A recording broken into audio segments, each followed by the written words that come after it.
So I just had an experience.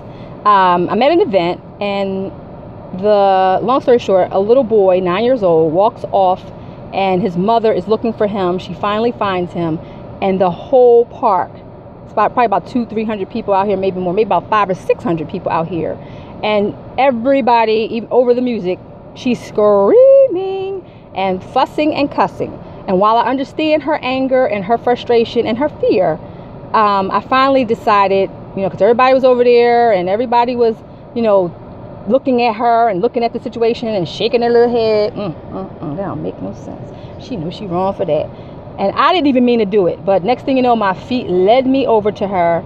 And I was like, excuse me, I'm sorry.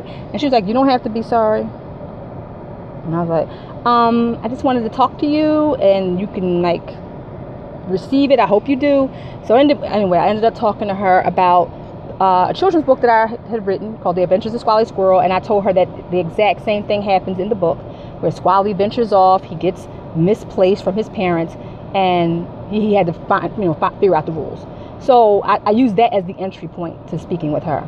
And after an hour and some change later, the director of this event in Camden, he comes over and says, I just want to thank you. I just want to shake your hand for taking the initiative. He's like, I'm a child psychologist, and I just want to applaud you for what you did. Now, I'm not asking for a pat on the back, because another woman, we both were there as well.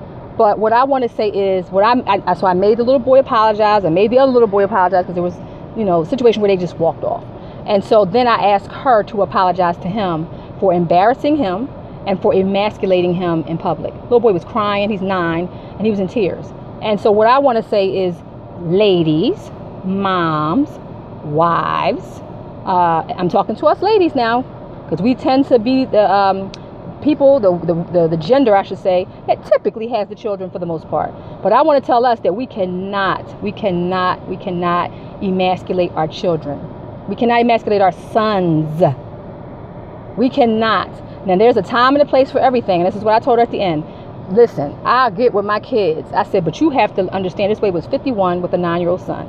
And I said, you have to understand, you're old enough and know to know better, that you have to master the art of talking to your kids